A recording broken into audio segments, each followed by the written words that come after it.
reason is that he wanted to die, experience death in that body. ఈ రక్తమాంసయుతమైన శరీరము లేకుండా ఏమైనా చేయగలడు ఆయన, కానీ చచ్చిపోలేడు. రక్తమాంసయుతమైన శరీరం లేకపోతే కోట్ల మంది రాక్షసులైన చూపుతో చంపేయగలడు ఆయన. తన వాక్కుతో శతకోటి బ్రహ్మాండాలను క్షణంలో పుట్టించగలడు, క్షణంలో లయము చేయగలడు. ఆత్మరూపుడుగా ఉండి ఏమైనా చేయగలడు. ఆయన శక్తికి పరిమితి లేదు. కానీ ఒక్కటే చేయడం కుదరదు. ఆత్మగా ఉంటే చచ్చిపోవడం కుదరదు, యజ్ఞము కావడం కుదరదు. గనుక యజ్ఞం కావడం కొరకు దేవుడు శరీరము దాల్చాడు. అసలు దేవుడు అవతారం ఎత్తుతాడు అనే కాన్సెప్టే ఇస్లాం ఒప్పుకోదు. దేవుడు ఎందుకు వస్తాడండి బాబు? దేవుడు మన మధ్యలోకి మనిషిగా వచ్చేది అన్నాడు జరగలేదు, జరగబోదు, అవసరం లేదు. దేవుని దగ్గర కోట్ల మంది దేవదూతలు ఉన్నారు. మొట్టమొదటి ఆయన సర్వాంతర్యామి.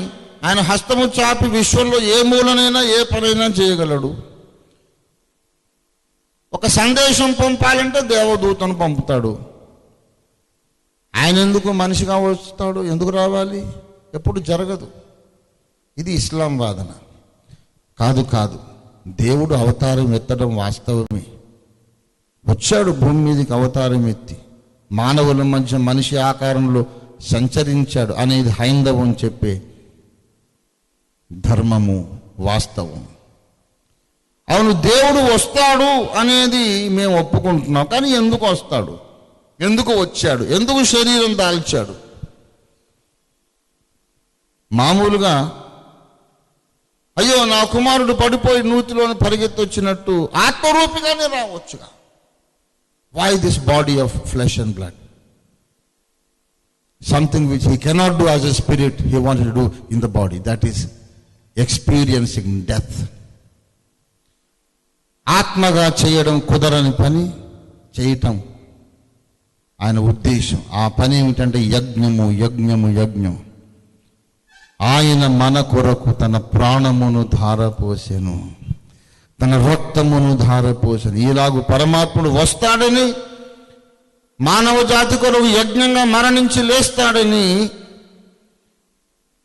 యేసు పుట్టక ముందే 1000 సంవత్సరాలకు ముందు భారతదేశంలో వేదములు ప్రవచించినాయి. బైబిల్లో ఉన్నటువంటి హీబ్రూ ప్రవక్తలు కూడా ప్రవచించారు. యెషయా గ్రంథము 53వ అధ్యాయము 12వ వచనం, ఏలయనగా మరణము పొందునట్లు అతడు తన ప్రాణమును ధారపోసెను. మరణము పొందునట్లు యెషయా గ్రంథం 53 చివరి వచనం 12వ వచనం, ఏలయనగా మరణము పొందునట్లు అతడు తన ప్రాణమును ధారపోసెను. 11, నీతిమంతుడైన నా సేవకుడు జనుల దోషములను భరించి తనకున్న అనుభవ జ్ఞానము చేత అనేకులను నిర్దోషులుగా చేయును. 10వ వచనం, అతడు తన్ను తానే అపరాధ పరిహారార్థ బలి చెయ్యగా అతని సంతానము చూచును. 5వ వచనం, మన అతిక్రమ క్రియలను బట్టి అతడు గాయపరచబడెను, మన దోషములను బట్టి నలుగగొట్టబడెను. ఎవరీతడు? మన పాపాల కోసం ఆయన నలుగొట్టబడడం. ఎవరియనా? ఆయనను గూర్చి ఋగ్వేదము చెప్పింది, సామవేదము చెప్పింది, శుక్ల యజుర్వేదం చెప్పింది, కృష్ణ యజుర్వేదం చెప్పింది, చతుర్వేదములు చెప్పినవి. భగవంతుడు నరావతారం ఎత్తి యజ్ఞమై తిరిగి లేస్తాడు. ఋగ్వేదము సామవేదము చెప్పినటువంటి మాట. ఇదిగో దేవతలకు రాజు అయిన ఈ కాలాత్మకుడైన ఇంద్రుడి మహాత్మ్యమును చూడండి. అతడు నిన్న మరణించి ఉన్నాడు, ఈరోజు మరలా సజీవుడై ఉన్నాడు. Look at the glory of Indra. కాలాత్మక ఇంద్రుడు ఆయనే. నేను ఆది అంతమునై ఉన్నాను. ఆది అంతం అంటే కాలం అన్నమాట. నేనే కాలమునై ఉన్నాను, కాలస్వరూపుడను. ఇదిగో నేను మరణించి యుగ యుగములకు సజీవుడనై ఉన్నాను. ఏ దేవుని కొరకు వేద ఋషులు ప్రార్థించారో, జీవహింస అనే దాన్ని మనం అసహించుకోవడం మానేసి పరమాత్ముడు తానే హింసింపబడి మనల్ని బ్రతికిస్తున్నాడు అనే సత్యాన్ని చూడాలని ధర్మవ్యాధుడు చెప్పిన ధర్మ సూక్ష్మాన్ని మనం గ్రహించి యేసు ఎవరో గమనించాలి, గ్రహించాలి. కానీ అంత దృష్టి మనకి ఇప్పుడు లేదు. ఎందుకు లేదంటే వెలుగు ఇంకా రాలేదు. సత్యము మన కళ్ళ ముందున్నది. ఒక ఆయన్ని అడిగాను, ఏమండి మీరు అసలు యేసు మతాన్ని ఎందుకు మీరు ప్రచారం చేస్తారు? మీరు నోరు మూసుకొని ఉండొచ్చు కదా అని అన్నాడు. ఏమి నేను ప్రచారం చేస్తే మీకేంటి బాధ అన్నా. మీకేంటి బాధ అంటే మా దగ్గర బోల్డ్ మతాలు ఉన్నాయి కదా, మీ మతం ఎందుకు అంటే బోల్డ్ సబ్బులు ఉన్నాయి కదా, కొత్త సబ్బు ఎందుకు? ఎన్ని కొత్త సబ్బులు రాలేదు? రకరకాల ఫ్యాషన్లు ఉన్నాయి, కొత్త ఫ్యాషన్లు ఎందుకు వస్తున్నాయి? వాళ్ళని అడగలేదే నీవు. సరే ఇది కూడా ఉండని, బోల్డ్ మతాలు ఉన్నప్పుడు అభ్యంతరం లేదు, దీనికి మాత్రం ఎందుకు అభ్యంతరం? మాకు ఇష్టం లేదండి. అదే ఎందుకు ఇష్టం లేదు అంటే మా దేవతలు మాకున్నారండి. నేను అడిగాను, ఏ పేరున పిలిచినా ఏ రూపమున కొలిచినా ఆ పూజలన్నీ నన్నే చేరుతున్నాయి అని మీ దగ్గర ఒక పుణ్య గ్రంథంలో రాయబడి ఉందా లేదా? ఉన్నదండి. మరి యేసునామము అంటే కూడా అటే వెళుతుందని నువ్వు ఎందుకు అనుకోవట్లేదు? ఏ పేరున పిలిచినా అటే వెళుతాయి ఆరాధనలు, యేసునామం అంటే మాత్రమే అటు వెళ్ళదట. ఎందుకో ఎక్సెప్షన్.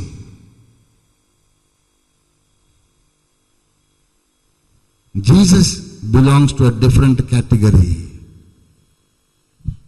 తెలిసిపోయింది, కళ్ళ ముందే ఉంది విషయం. అవునండి, ఎన్ని నామములు ఎన్ని రూపములు పెట్టుకున్నా మాకు డిస్టర్బెన్స్ కాలేదు మా మనస్సులో. యేసు అనగానే సునామీ స్టార్ట్ అయిపోయింది. మా మనస్సాక్షి చెబుతోంది. ఆ దేవతల పేర్లు పిలిచినప్పుడు ఆరాధనలో ఏ టెర్మినస్కి ఎక్కడికి చేరినాయో యేసు అన్నప్పుడు అక్కడికి చేరట్లేదు, వేరే అడ్రస్కి వెళ్తున్నాయి. మరి ఇన్ని కోట్ల పేర్లకు ఒక అడ్రస్సు, యేసు ఒక్కడికి వేరే అడ్రస్సు ఎందుకు?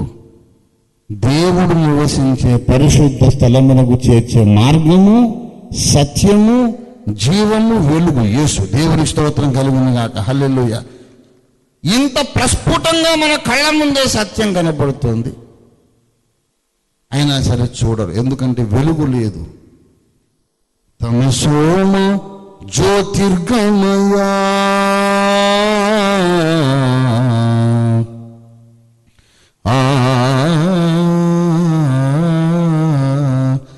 తమసోమ జ్యోతిర్గమయ అని తపిస్తూ జపిస్తూ ఘోషిస్తూ ఉన్నా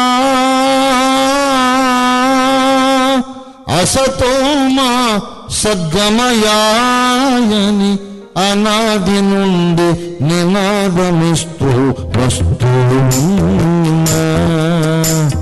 కనబడలేదా కాంతి పదం, వినబడలేదా సత్య సువార్త? కనబడలేదా కాంతి పదం, వినబడలేదా సత్య సువార్త? తమసోమ జ్యోతిర్గమయా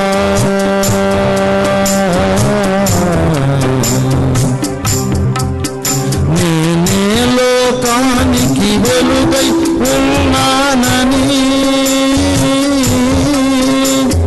నేనే మార్గం సత్యం జీవమని, నే లోకానికి వెలుగై ఉన్నానని, నేనే మార్గం సత్యం జీవమని ఓయించి చెప్పిన యేసుక్రీస్తు కంటికి కనబడలేదా, చెవికి వినబడలేదా? ఓయించి చెప్పిన యేసుక్రీస్తు కంటికి కనబడలేదా, చెవికి వినబడలేదా?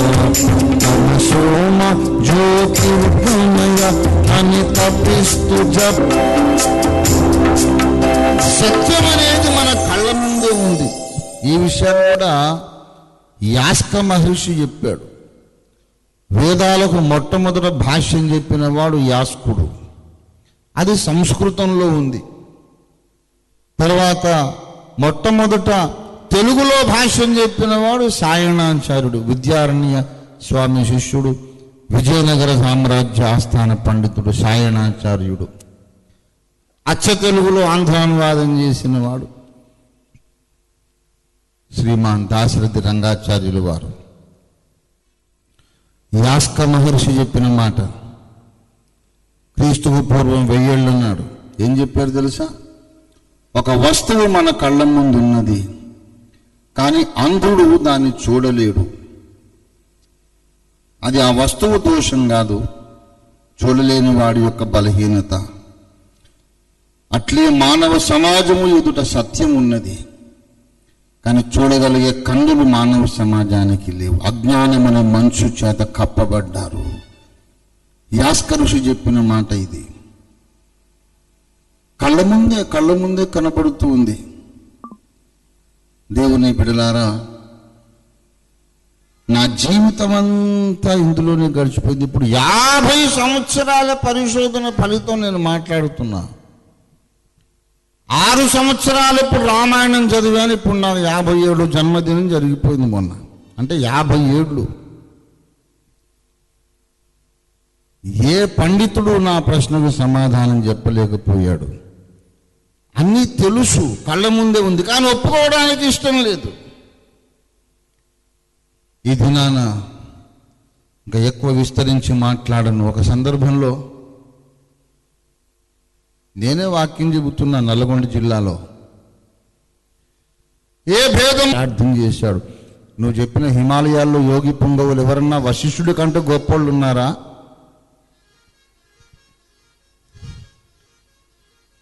మన కోసమే అదంతా. అక్కడ హారం కొట్టాల్సిందే అక్కర్లేదే, మన కోసమే. వారికి మా వందనాలు.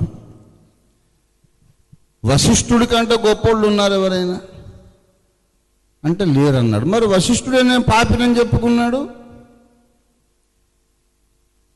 మీతో వాదం గెలవలేమండి. నా దగ్గరికి వచ్చిన 1000 మంది తర్కవాదులు, తర్క పండితులు ఇదే డైలాగ్ కొట్టి వెళ్ళిపోయారు. ఆకలి క్లోజింగ్ స్టేట్మెంట్ ఎప్పుడు ఇదే, మీతో గెలవలేవండి అని వెళ్తారు తప్ప సత్యాన్ని మాత్రం చూడలేరు. ఎందుకు? ఈ యుగ సంబంధమైన దేవత వారి మనోనేత్రాలకు గుడ్డితనం కలుగజేశాడు. Those who don't want to see are blind, but those who really want to see will be healed by Jesus. దేవుని స్తోత్రం కలుగును గాక. యేసు ప్రభువు వారు ఎంతో మంది గుడ్డి వాళ్ళని స్వస్థపరిచాడు, కానీ కళ్ళు మూసుకున్నాడు ఆయన స్వస్థపరిచాడు. నీకు కళ్ళు లేకపోతే యేసు ప్రభువు వారు దృష్టిని ఇస్తాడు, కానీ నువ్వు కళ్ళు మూసుకుంటే నీకు ఆయన దృష్టిని ఇవ్వలేడు. కాబట్టి దినాన మనమందరము ప్రార్థన చేద్దాం. కన్ను దృష్టి, మనోనేత్రాలకు దృష్టిని ఇవ్వాలి. అలాగే మనము కూడా ఇంతటితో ప్రసంగం ముగించేస్తున్న. అంశం అయిపోయిందని కాదు, సమయం అయిపోయింది కనుక ముగించేస్తున్నా. బోధ చెప్పాల్సింది ముందు చెబుతాను. కళ్ళ ముందున్న సత్యాన్ని చూడలేని వారు ఈ కోరహు కుమారులతో ఏకీభవించి ప్రార్థన చేయండి. ఓ దేవా, నీ పరిశుద్ధ నివాసమునకు నాకు దారి కనబడినట్లు నీ వెలుగును నా కోసం పంపించు. నాకు కళ్ళు ఉండి కళ్ళు లేని వాడిని అయిపోయాను, నాకు సత్యాన్ని బయలుపరచమని యథార్థంగా మీరు అడగగలిగితే దేవుడు ఈ రాత్రి దిగి వస్తాడు, మిమ్మల్ని ధన్యులుగా చేస్తాడు. ప్రార్థన చేసుకుందాం. అందరూ తలలు వంచండి.